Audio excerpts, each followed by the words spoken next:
Want to save your changes in Elementor like a pro? In this video, I'll guide you through the exact steps so you can easily start editing your WordPress pages.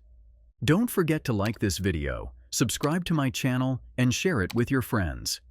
Just a heads up, I've included my Elementor affiliate link in the description. If you're thinking of trying it out, I'd really appreciate your support. Start by opening your browser and logging into the backend of your WordPress website.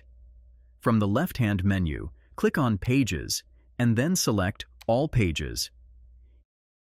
Here, you'll see a list of all the pages on your site. Choose the one you want to work on. For example, I selected the example page and click on Edit. Once you're on the Edit screen, click Edit with Elementor to launch the Elementor editor. Give it a few seconds to fully load the editor.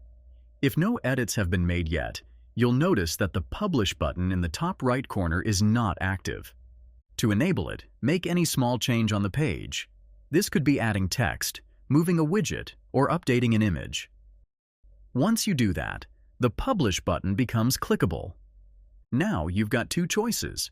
You can click the Publish button to save and make your changes live.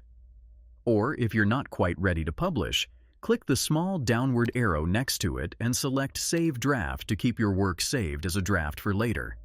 That's it. Super simple and beginner-friendly.